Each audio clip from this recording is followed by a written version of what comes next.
I like to move it, move it. I like to move it, move it. You like to move it. I like to move it, move it. Hello amigos. Welcome to Move It Movie. Today we are introducing one of the most popular superhero film, Black Widow. Black Widow is the latest film from Disney's blockbuster Marvel Studios.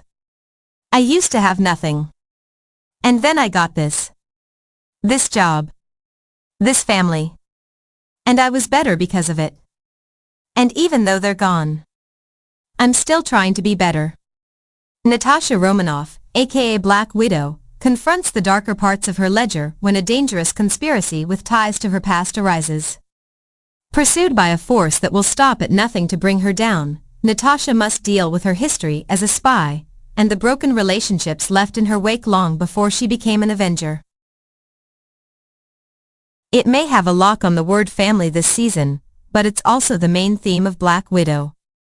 Natasha Romanoff is on the run from one makeshift family when she's thrust back into the arms of another. The film opens with a scene right out of The Americans as it's revealed that a young Natasha and her sister Yelena, played as an adult by Pugh, had a brief life in Ohio under parental figures Alexei, Harbor, and Melina, Wise. They seemed like a normal family, but Mom and Dad were really Russian spies, and the girls were only being prepped for their coming induction in a super soldier program back in the homeland. After an explosive opening, the credits for Black Widow reveal that Natasha and Yelena were turned from average girls to killing machines, separated. When Romanoff murdered the head of the program, Dreykov, Ray Winstone, and destroyed his Red Room. Or did she? We already knew that the Red Room was a part of Natasha's past. We didn't know about the sister, and she is a find. Florence Pugh makes Yelena, now a Russian assassin, the most vibrant person in the film, more lived-in than most action movie characters. She is cynical, with a touch of mordant humor that masks how deeply bruised she was by the family abandonment. It is Yelena who encounters the glittering red chemical. It isn't giving too much away to say that the Russians have developed a synthetic formula that can suppress free will, the perfect metaphor for Russia v. the West. There is nothing deep or heavy about the film's treatment of that idea, which simply floats in the air. That chemical leads to Natasha and Yelena's reunion after years without any contact.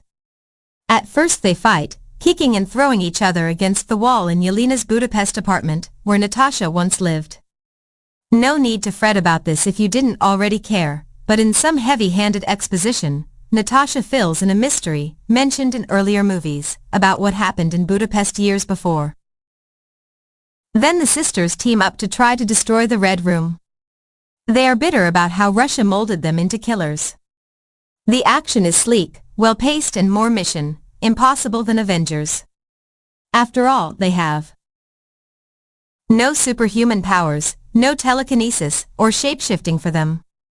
They scramble across rooftops, race a motorcycle through gridlocked traffic, leap from planes and escape exploding cars. Jump ahead to just after Captain America, Civil War, when Natasha is on the run from her own government, underground after violating the Sokovia Accords. While she's off the grid, she receives a package from Yelena, who is suffering through her own forced exile after discovering a substance that releases the widows from their chemical subjugation. It's very intentionally a reversal of the super soldier serum concept that drove the action of projects like the Falcon vs. the Winter Soldier. Wherein Bucky Barnes' stories often centered on vials that could make ordinary men into killing machines, Black Widow centers on vials that can turn killing machines back into ordinary women.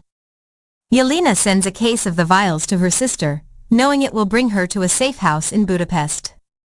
From there, they are forced to break Alexei, aka the Red Guardian, out of prison and eventually reunite with the Black Widow, who really made them, Melina. In 2015's Avengers, Age of Ultron, she described herself as a monster because she could not have children, among other reasons, and was used by the film chiefly to calm down Mark Ruffalo's Hulk with her feminine wiles.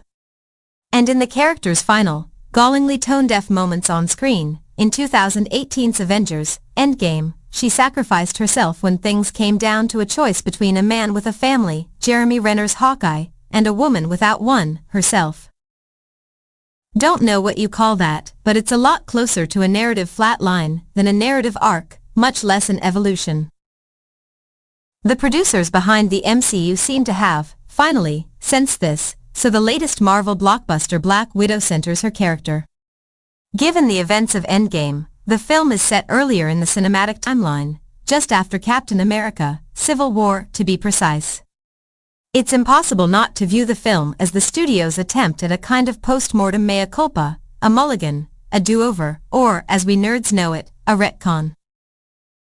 Here it strives desperately to say, is all the inner life we've denied this character for the past decade, because to us she existed chiefly as a potential romantic partner for Clint Barton, or Bruce Banner, or Steve Rogers, and hey, that's on us. It proves a valiant effort, as the film devotes a handful of dutiful minutes to establishing Natasha as someone who can exist on her own. Before too long, however, she finds herself drawn into a plan to take down the Red Room, the sinister secret Russian operation to turn young girls into super assassins like herself. In this endeavor she is aided or hampered, spies being prone to double and triple crosses, after all, by the Russians posing as Americans' family she grew up with, think the Americans, her bluff, overbearing father Alexei, David Harbour, in a piece of casting not simply inspired but somehow inevitable, her cool, inscrutable mother Melina, Rachel Weisz, and, especially, her sister Yelena, Florence Pugh, now all grown up and a highly skilled super assassin herself, though she's more prone to white jumpsuits than black ones. Which is useful, as it makes her fight scenes easier to follow. The action is impressive, the fight choreography tight, the special effects dependably rendered and delivered. But from a character perspective, all Black Widow really accomplishes is to define Natasha by a different set of relationships, from quasi-romantic to quasi-familial. Perhaps it's simply that the superhero blockbuster just isn't outfitted to accommodate all the work that would be necessary to vindicate this character for all the casual dismissal she's endured thus far. What's fascinating is how, in attempting to course-correct for treating Natasha as a narrative afterthought for over a decade, what Black Widow ultimately accomplishes instead is to create another, much more compelling female MCU character. Pugh's Yelena is dealing with the same trauma that birthed Natasha's super persona, but the script is far more generous to her. She's allowed to simply be on screen in a way Natasha never was, and as a result Pugh gets to imbue Yelena with more layers. She's a great deal more comfortable in her skin, she's funny yet soulful, she's vulnerable, but never weak. I like to move it, move it. I like to move it, move it. You like to move it. I like to move